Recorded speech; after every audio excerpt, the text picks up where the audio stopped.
Even so, he didn't dare identify himself as the man's son, so instead, Zhong identified himself to a servant who worked in the shop, begging him to introduce him to the owner on the pretext that they were from the same hometown, so he could work for him as a servant. As soon as Zhong had finished signing a contractual agreement, and the shop owner scrutinized his address and name, it was as though something about it had touched him, because he began asking about the place Zhong came from. Weeping, Zhong told him his father's name. The shop owner seemed quite upset, as though he'd lost something. After a long time, he asked, "And is your mother in good health?" At that point, Zhong didn't dare tell him his father had died, so he gently remarked, "My father went away on business 6 years ago, but never returned, so my mother remarried and left us. Fortunately, our aunt raised us, for otherwise, I'd have been buried in a ditch long ago." Aggrieved, the shop owner replied, "I am your father." Consequently, he clasped Zhong's hand in sorrow. Then he led his son inside to pay his respects to his stepmother. The stepmother, Ji, who was over 30 and still childless, was honestly glad that Zhong was there, so she set up a banquet and sleeping quarters for him. Niu Chengjiang, who felt dejected and unhappy, simply wanted to return to his hometown. Ji considered how short-handed the shop would be, so she stopped him from leaving. Then Niu Chengjiang showed his son how to conduct the shop's business. After Zhong had been living there for 3 months, his father took all of the shop's account books and turned them over to his son, choosing to pack his belongings and head west, from whence he'd originally come. After he left, Niu Zhong told his stepmother the truth about his father dying. Ji was mortified, and replied, "When he was formerly a traveling merchant who came through here, he was on friendly terms with a fellow who wanted to run this kind of business. It's already been 6 years since he married me. So why are you saying that he died?" Zhong then told her everything, in detail. They shared certain doubts, but didn't know what to suggest about it. A day and night went by, and Niu Chengjiang returned, bringing along a woman with long, disheveled hair. When Zhong saw her, he recognized her as his birth mother, Zheng. His father pulled at her ear, suddenly scolding her, "How could you have abandoned our children?" Zhong's mother was so cowed by fear that she didn't dare even move. Niu Chengjiang then bit her on the neck. The woman shrieked at Zhong, "Save me, son! Save me, son!" Zhong found this so unbearable that he interposed his body between them to keep them apart. While his father remained furious, his mother suddenly vanished from sight. Everyone there was terrified, and decided that she must have been a ghost. When they turned around to look at Niu Chengjiang, his expression underwent a terrible transformation, discarding his clothing on the ground, then he changed into a black gas that immediately dissipated. The startled stepmother and son sighed, picked up Niu Chengjiang's clothing and cap, and buried them. Zhong ran his father's business so successfully that he amassed a huge fortune. When he later returned home and inquired about his mother, he learned that after marrying, she had died there on the same day that everyone saw Niu Chengjiang talk to her. 269 Qingyi. Huo Huan, whose courtesy name was Guangzhu, was from Shaanxi. His father, a commandant of the district garrison, died when Huan was still a boy. The youngest of the elder Huo's children, Huan exhibited an intelligence that distinguished him from everyone else. By the time he was 11, the child prodigy had already been admitted to a government school.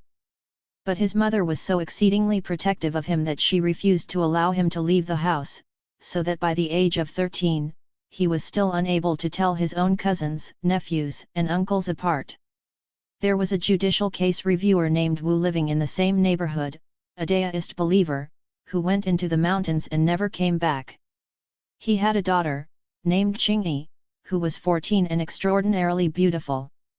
When she was young, she secretly read her father's Daoist books, and came to admire He Xiangwu. After her father withdrew from the world into the mountains, she resolved not to marry. Her mother couldn't compel her to do otherwise.